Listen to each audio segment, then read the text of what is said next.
I really enjoyed my reading this month, so I'm very happy to talk to you guys about what I did. Hi everyone, my name's Chloe, welcome back to my channel. Thank you for being here today. Today's video is my September reading wrap up.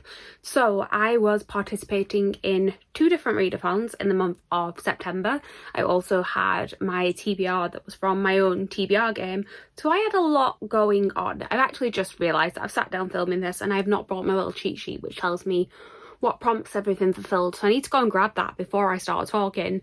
But yes, I was doing Bookoplathon, Becca's Bookoplathon, which is run by Becca from Becca and the Books, and it is all based on her TBR game, and there was like a Monopoly board that has bookish prompts around it, and I did some rolls for that. You can see my TBR that I will link somewhere to see exactly how the rolls went, but I will talk you through what I read in this one. I was also participating in Magical Readathon, which is hosted by G from the Book Roast, and for that readathon it is a new version of a previous readathon that was associated with a series that we do not talk about.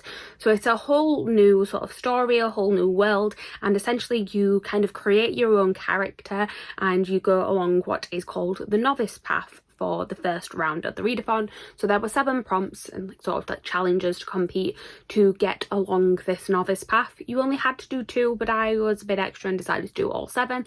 I haven't done the ones to build my character yet. I'm going to sprinkle those in over the next few months, but I have completed the novice path, or at least I will have done. That is something to say actually before I start talking about the books and the statistics and all of that stuff.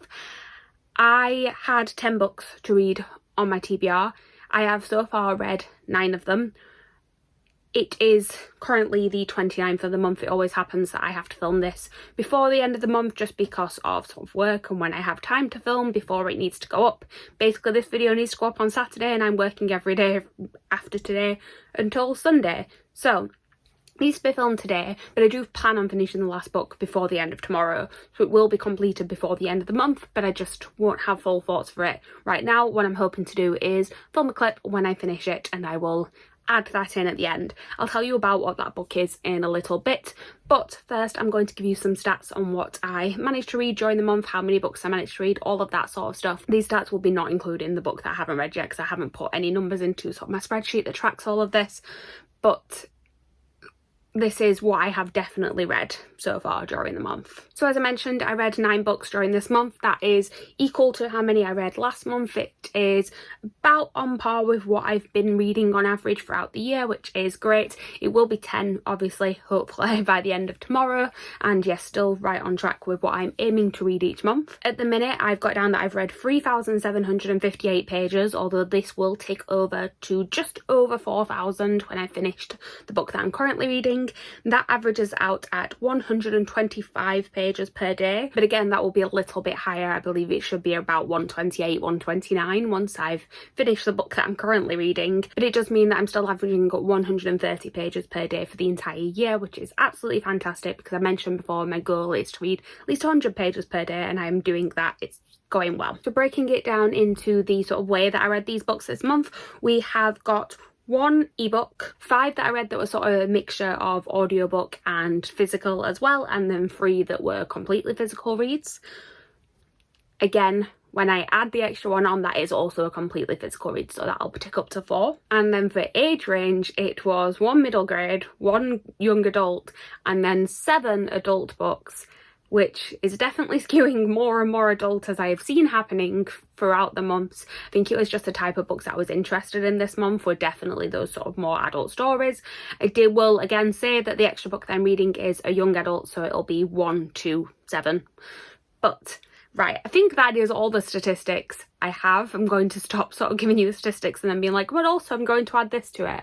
I'm just going to go and grab my list of prompts so I know what I fulfilled for that, and then I will actually start talking you through the books. So we do have one sort of anomaly to talk about before we talk about my main reading for the month, and that is actually a book that was on my August TBR and I had all but finished it at the beginning of the month. I planned on sort of staying up late and finish it on August 31st before I went to sleep, because technically I would have still counted that as August even if I finished it on September 1st, but I was just too tired. So I did finish it. I finished it like very first thing, September 1st, so I'm still counting it in my August reading. I just am. I passed the point of giving myself a punishment for my TBR now anyway, so it's fine. But that was The Heart Principle by Helen Huang. I don't think I actually spoke about this one in my last wrap up, so I thought I'd just mention it here, even though I only read 30 pages, I think it was, this month. But this is the third book in a companion series that started with The Kiss Quotient, then you had The Bride Test, now we have The Heart Principle. They all follow characters who are connected because the male love interests in all of these are related in some ways, so you've got cousins and brothers involved in this. This one in particular follows a character called Anna, who is a violinist who goes viral and then struggles to sort of cope with all of the pressure that comes alongside this viral video and the fame and also the opportunities that she's offered as part of that. And then something else also happens when her boyfriend of 5 years tells her that he wants to be in an open relationship, and she's not really sure how to cope with this, so she decides to sort of embrace the idea of an open relationship and have a one-night stand, but the one-night stand doesn't end up sort of being a one-night stand because it doesn't quite go right, and then they keep trying again and eventually it's just a relationship. I will say I expected this to be a lot more of a romance going in, but actually this one deals a lot with sort of family drama. So in each of these books, one of the characters is on the autistic spectrum. For this one, it is the main character of Anna, and she is sort of finding out about that and dealing with that in this book, and also dealing with some family sort of health crises. And it went into that a lot more than I was expecting it to. The relationship was very much secondary to that storyline, which I did enjoy. I really enjoyed this book. I have enjoyed all of the ones that I've read in this series so far. I think the second one is probably my least favourite. This one probably not quite as good for me as the first one, The Kiss Quotient, but I did really enjoy it, and it came out as a 4-star. I can't remember too much else of my thoughts of this because it feels like so long ago that I read it now.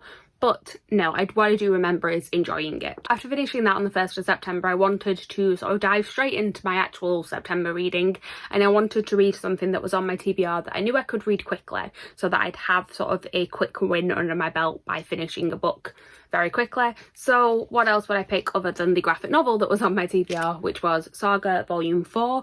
So the Saga series follows a couple who are from sort of opposite sides in an interplanetary war, and they get together and have a kid, and basically people are trying to hunt them down because they are not happy about this relationship or the fact that their child exists. Can't really go too much into the plot of this one because obviously it's the 4th one in a series, so there's quite a lot that's happened by this point, but I did really enjoy this one. It felt like this was kind of like a new part of the story because I'd taken a break from after reading Volume 3 a few months ago because Volume 3 kind of left it a little bit, and then this followed on a little bit of time later, so there was a little bit of a jump, which is why it felt like starting sort of a new storyline within it. I did really enjoy it. I just enjoyed the Saga sort of world in general. I find the humour to be really good in here. I really love the art style as well, and this one just did not disappoint basically. I found the storyline that we are starting to go down in here was very intriguing. Again, I'm being as vague as possible because spoilers, but no, I very, very much enjoyed the latest instalment for me anyway. I'm still terrified of reading the rest of this series because I've heard by the time it gets to the last volume it breaks you, and now they've gone on a hiatus, so I'm just gonna very, very slowly read the rest of this series, but also I want to pick up Volume 5 immediately. Oh, I never actually said I gave this one 5 stars, and also as this one is the first one on sort of the September TBR, I will tell you what prompts this fulfilled. So this one actually didn't fulfill any prompts on either of the readathons. It was just a TBR mash one. It was a small book pick that I needed for that. But the next book that I read in the month of September was me diving back into the Robin Hobb universe, the Realm of the Elderling, and that was Royal Assassin. So I read the first book in the Realm of the Elderling, the first book in the Farseer trilogy, whatever you want to call it. I read the first book in that, Assassin's Apprentice, last month, absolutely loved it, and very quickly wanted to pick up the second book, so this one had to be on my TBR for the month. It is not a small book, pretty chunky, but I did follow along with the audiobook as well, which I very much enjoyed. I like the audiobook narrator for these, so I'm planning on sort of doing that for the rest of the series, all 16 books that there are in total. But for anyone who doesn't know, these books tell the story of Fitz, who is the bastard son of the Crown Prince. He is being raised by his mother until his maternal grandfather decides that he's had enough of sort of paying his way and leaves him as a small child on his father's doorstep. His father quickly abdicates the throne, and then he is left to be raised by the stable master until he gets a little bit older and attracts the attention of the king, who decides that he is sort of in a good position where he's close enough to the royal family to get in with the nobility, but also far enough away that he can act as a little bit of a spy and, obviously, as the name would suggest, an assassin. This, again, can't tell you too much because spoilers, because it's the second book in the trilogy, but I very, very much enjoyed this, let's just put it that way. Again, it was 5 stars. The first book was 5 stars as well. It is quite a slow book. I will say that with Robin Hood books, what I found and what I've heard happens later on in the series as well is that they are very sort of slow building, and then sort of things happen towards the end of it. But even then, it's not sort of like big things do happen, big sort of movements are made, big sort of political movements and things are made, but because it's told sort of from, it's almost like it's Fitz telling you the story, and he's focusing on sort of smaller things in his life as well. So it is quite a calm story, even though we are looking at these bigger things as well. And I actually really enjoyed that because I find that it gives me sort of a way into the world almost, because epic fantasy does terrify me a little bit, and this looks like the sort of fantasy books that would terrify me, but the way that this is told made it very easy for me to get into, and that is why I'm still loving the series, and that is why I will be reading book 3 very, very soon. But yeah, 5 stars yet again. And again, this one was actually on some TBRs. This fulfilled the prompt of reading a book with a map for Magical Readathon, and again wasn't actually on the Bookoplathon rolls, but it was on my TBR mash. Next, I will insert a picture here because I read a ebook, and that was Down Among the Sticks and Bones by Shauna Maguire. So this is the second book in the Wayward Children series, the first one being Every Heart a Doorway, and this is a series which is about children who have been to sort of other worlds. So think things like Wonderland, where they sort of discover a door into another world and have some sort of adventure there. And the overall series is about this school that is set up for children that come back from those worlds and don't really know how to fit in sort of regular society anymore, and also most of them are wanting to get back to the worlds that they have for whatever reason been kicked out of or got lost from, or whatever reason they are not there anymore. This one tells the story of Jack and Jill, who were characters in the first book. The first book was set at the school, the second one was actually set in the world itself, so it was more like a prequel to that first book, and that's kind of how it works, is that you have I believe the odd numbered books are set at the school, and then the even numbered books are set in the portal fantasies themselves. And for this one, there was a lot of discussions on gender roles, there was a lot of discussions on sort of parents and sort of forcing things onto their children as well. There was vampires in there, which was fun. There was some queer relationships in here as well. I very, very much enjoyed this book. It's a novella, so it was only 125 pages, I believe, so I flew through it very quickly. I read it in one sitting, and I just found it really interesting to learn more about these characters that we'd seen in the first book. It explained a lot about things that had happened in the first book as well, and yeah, I really enjoy this series in general. I find these little sort of snippets into these worlds really interesting. The only thing I wish actually is I kind of want to know more about them and have longer books, but then also I think that might ruin it, because I think that if it goes too long you might get a little bit bored of it. I don't have much else to say other than I really enjoyed this book. It was actually on my Magical Readathon TBR for a 5-star prediction, and lo and behold it was a 5-star, which is great. It was also on my Bookopoly rolls for a small book, so a bit of a multitasking book here. But yeah, 5 stars, very, very much enjoyed it. The next book that I read in the month of September was Ace of Spades by Farida Abike Imade. So this one is described as Get Out meets Gossip Girl. So it is set at a sort of very elite exclusive boarding school where there are only 2 black students, and this book follows the 2 black students. So the main characters are called Chiamaka and Devon, and they become the target of a sort of anonymous texter who is only known by the name of Aces, and basically leaking sort of secrets and also just rumours and pictures in like compromising positions and things like that, things that would essentially destroy their reputation within the school. It's only really targeting these two students, so it is looking at the reasons why these two students have been singled out and looking at sort of the institutionalized racism within the school. It was a very interesting book. I will say that I didn't love it quite as much as I wanted to, and quite as much as I feel like some other people have. I did enjoy the writing style. I did enjoy sort of the mystery aspect of it. I just found that, I don't know, with some of the ways that the twists and things were revealed, I found myself not that shocked by them. And for a mystery thriller, that's kind of what I'm looking for. So it was still a very high 4-star, but it just couldn't quite get a 5 because I don't know, I can't quite explain why, but there was just something about it that just didn't quite connect in the way that I wanted it to. That being said, I did very, very much enjoy the story, and I'm very glad that this book exists, and I think it had a lot of important things to say as well, and I would very much like to read more things by this author. I think her writing style was absolutely great. It might just be as well that I'm not a massive sort of mystery thriller reader, so it could entirely be to do with that. It could be a me thing. I'm happy to sort of hold up my hand and say it's very much me thing. Like I said, I'm still I feel like it's weird that I'm having to explain why it wasn't a 5-star when it was a very high 4-star, but it's because I think I really wanted it to be a 5-star, but I couldn't quite justify it. Just not quite. So the next book that I read was a book that I was the most excited to read during the month of September, and I mean, I'm actually going to tell you whether or not it disappointed me. I'm just going to first talk about what the book actually is, and that was Empire the Vampire by J. Kristoff. So some of you guys might know from watching recent videos that I had recently read the entirety of the Nevernight trilogy and very, very much enjoyed it. I read the entire thing in a week, gave them all 5 stars. I just really connected to the writing style, the humour in there. It was very sarcastic. It was very much the type of humour that I enjoy. I don't normally love vampire books.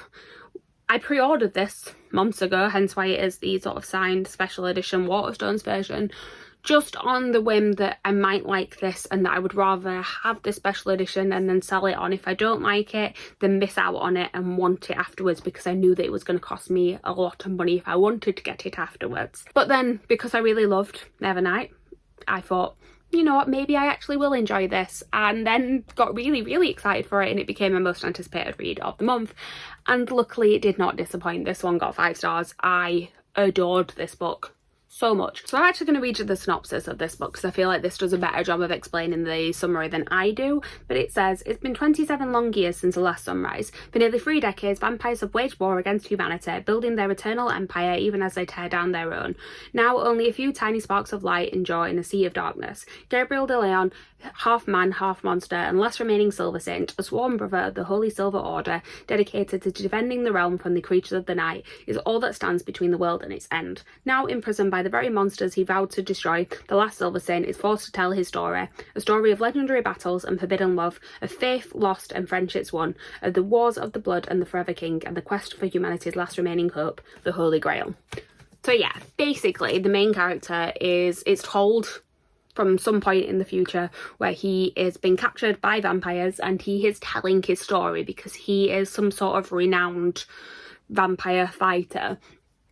And it's the way that it was told is one of my favourite things about this book, because it is essentially Gabe telling his story to this vampire who you can tell that he despises, and he's constantly just trying to annoy him throughout the book.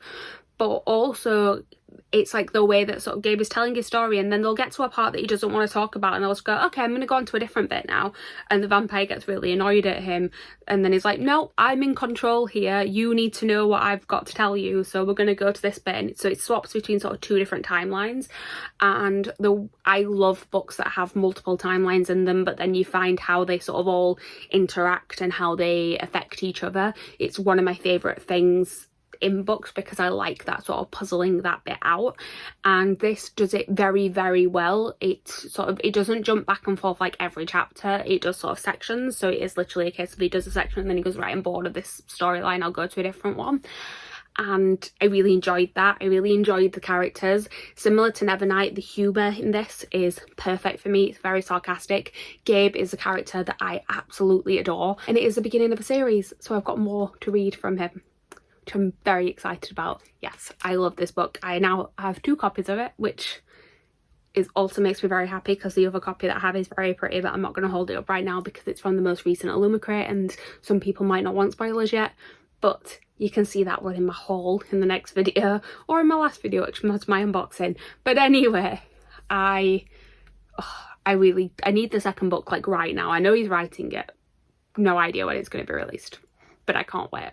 And I just realised I never told you the prompts for the last book or for this book. So for Ace of Spades, that fit a mystery book in Magical Readathon, and also it was a current events book for Bookoplathon, and then Empire of the Vampire fit top of the TBR book that's tempting you for Magical Readathon, and also Monsters for Bookoplathon. I don't think I actually said my star rating for Empire of the Vampire, but I don't think I need to tell you that it was 5 stars. Next up, I read a book that I've been putting off for a while. I've owned it for a while, and I thought I was going to love it, but I was also terrified that I was going to hate it, and so just never read it. But then a few prompts came up that fit it perfectly, and also I had a special edition arriving this month, which is actually the one that I ended up reading, and I wanted to see if I liked it because otherwise I'd be needing to get rid of the special edition, and that was The Night Circus by Erin Morgenstern. So yeah, I have owned like just a regular paperback version of this for years and just have never got around to reading it. But for Bookopoly, this one came up on Opulent because this feels like a very opulent version of this book. It's very shiny, and also it fits standalone for Magical Readathon. And again, I am happy to say that I was not disappointed. This was also a 5-star read. One of the reasons that I was scared to read this one is that I feel like a lot of people aren't really sure what to expect going into it, and that they think it's going to be a much bigger, more action-packed book than it actually is. It is. The synopsis tells you that it is this competition between 2 magicians, and they're sort of trying to one-up each other. It's all centred around this circus, that all you hear about the circus is, it says on the back, it's the blurb that everyone hears from this, it says, "The circus arrives without warning, no announcements precede it, it is simply there when yesterday it was not." So it's supposed to be about this magical circus and these 2 magicians competing against each other, which it is, but the actual competition element of it is very small. Not in terms of like to the importance of the story. To the importance of the story, it's quite big, but it's not like a big sort of battle scene sort of competition. It's a very like understated type competition. And also you don't actually find out too many details about the competition till a fair way into this book, and it is really just about these sort of 2 characters and how their lives are sort of intertwined by this competition. And to be honest, I don't want to give too much away about it because I think it is just one that you just need to read, but it's got a lot of lyrical writing in it. It's very flowery, it's very beautiful, and that is exactly what I like. I really adored the characters, I really adored the writing, I just got absorbed into this world really. I would say these other books are very captivating reads, and that is exactly what this was. And yeah, I really liked it. I loved it was one of those books that created imagery in my head and the way that everything was described. So I'm very happy that I got the Illumicrate box to go with this, because all of that beautiful imagery I now have, and sort of things that I can put up on my walls, or like I've got a little teacup thing that looks beautiful as well. And now I have this gorgeous edition of the book as well. Like it's glaring at the camera. I'm happy that I finally got to read this one this month. Next up we have a middle grade, which is not my usual type of read, and I was hoping that this would be the middle grade that finally got 5 stars because I've heard everyone talk about it. That is Amari and the Night Brothers by B.B. Alston. This tells the story of Amari, whose brother has gone missing, and she's trying to find out where he's gone, but she thinks it's something to do with this job that he got when he left school. And then one day she gets an invitation to join, I can't even remember what it's called, the Bureau of Supernatural Affairs, and it turns out that this is all linked to where her brother was working previously, and she might be able to find out a little bit more about where he went. And basically it is kind of like a magical summer camp where everyone that's there has certain abilities and gets to sort of train in them as well. And it was very fun, it was very cute, I did enjoy it. I did only give it 4 stars, not quite the 5 that I was hoping it would be. Again, I think it is just to do with it not being my type of book. There's something about a middle grade that I will never quite connect to in the way that I want to. If I had read this when I was the age it was intended for, I would have absolutely adored this book. And I think it's a great book to exist for kids these days. The writing's great, the story's really fun. I think the only thing actually that stopped it from being a 5-star was that some of the sort of adventure and action of it just felt done a little bit too quickly. Like, there were these trials that happened throughout it and they all seemed to be done very, very quickly, and I wanted to know more about those because that was really exciting. But having just read a lot of adult fantasy, it might have been that I was just expecting too much from this. But I did really, really enjoy it, and like I said, I'm very happy that this book exists, and I think that it is a great book for children to read. So a very, very high 4 stars that I would recommend to many, many people. And Amari and the Night Brothers, by the way, was on my Bookopoly TBR for highest rated, because it was the highest rated book on my TBR as per Goodreads. So the next book that I read for the month was The Near Witch by V.E. Schwab. So V.E. Schwab is one of my favourite authors. This is one of the books of hers that I haven't read yet. This was actually her debut novel, but it went out of print and then has been re-released after the success of her later novels. So it came out a couple of years ago. I had not got around to reading it yet. I'll say straight away that this is my least favourite V.E. Schwab book that I've read. I gave it 3 stars. It wasn't bad, it just, knowing what she's done since and how much I love her writing since, it read like a debut, which there's nothing wrong with that. Like, it's great to see obviously that she has improved throughout the years, but there was just a little bit, everything was a bit too quick. It's a very short book, and that's also got like a 50-page short story at the end of it as well. But it just felt like all of the reveals in here were done very, very quickly. I haven't even told you what it's about yet, but basically it's set in a town called Nia, where there has been this legend of a witch, and then children start disappearing in the town of Nia at the same time that a stranger turns up, and the main character is trying to figure out what is happening basically. And yeah, there was a love story in here that just felt very underdeveloped. It felt like they were all of a sudden madly in love with each other, and I didn't see any development in that at all. I actually didn't really get to know the main character at all. I felt like there wasn't very much sort of building of her character, so that made it hard to sort of believe the love story in here as well, just because I didn't really know her as a person. It felt like a lot of the sort of like investigating would happen, where it would be that she would sneak out in the evening, go and do some sort of investigating, only do about 10% of what she actually planned to do, and then be like, okay, but now I need to go home and sleep and I'll come back again tomorrow. And then she'd come back and do about another 10% and then be like, okay, but now I need to go back and I'll come back again tomorrow. And it was just like, you know what, if you'd have just sort of stayed out all night one of these nights, I think you could have got it fixed. It was fine. It was just, like I said, disappointing because I know how good her writing can. I don't think I would have rated it higher if I didn't know what her writing was like. I think it is still very much a 3-star book. I enjoyed it. I read it. It's fine. I didn't hate it, but I didn't love it. I'm not going to unhaul it. I'll keep it on my shelves because it goes with my collection. I'm glad that I have read it now. And I'm also very glad that every other book I've read from her has got at least a 4, most of them a 5. So I'm glad that things have gone onwards and upwards from here. And The Near Witch, by the way, fits Supernatural for Magical Readathon, and I think that was it. It was on my TBR mash for something or other. I've just realised that this wrap up goes from like high 5 stars to all my disappointing books being at the end. So I've got 2 3 stars in a row, and the second one of those is, unfortunately, She Who Became the Sun by Shelley Parker Chan. So I had very high expectations for this, partly because I was obviously sort of blinded by the prettiness of this book, but also just because the story sounded really intriguing. It's kind of like a Mulan type story. It's set in like an alternative version of historical China. The main character's from a very poor family, so she's always sort of overlooked for her brother. If they can only feed one of them, they'll feed him instead of her, and they go to a fortune teller, and they're basically told the brother has this great destiny to fulfill and she's going to amount to nothing. But then something happens and her family ends up dying and she's the one left over, so she ends up taking her brother's place, assuming his identity, so she can go and join this monastery and hopefully sort of take over his destiny.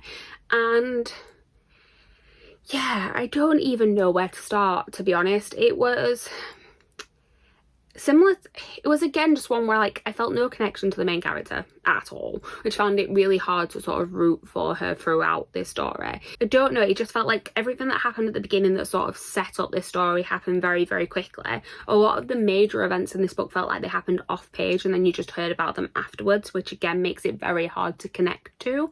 So yeah, I just felt like always like at arm's length with it.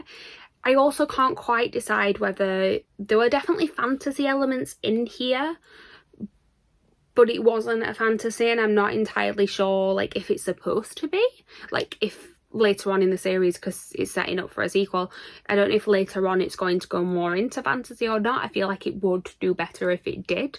The historical aspects of it were interesting but not really explained enough. I felt like a lot of the times I needed more context for it, because unless you have sort of a strong knowledge in this history, it felt very hard to follow along with, and you just kept getting sort of like names thrown at you of like, yeah, it was, I don't know, I couldn't connect to it. That is basically it. And I'm not the only person I've seen this happen to. I've seen a few people talking about it and saying the historical aspects of it are very hard to read, and also the character isn't particularly like easy to connect with at all, which is exactly my thoughts. So yeah, I don't know, by the end of it I was enjoying it more than the beginning. I don't know whether I'll pick up the sequel or not. I gave it 3 stars. Again, I didn't love it, I didn't hate it, it was just very middle of the road. I wanted to love this so much because it's so pretty. I don't want to end up like unhauling it. I'll keep it just because it's so beautiful, but then it's going to sit on my shelf as a book that I don't really like.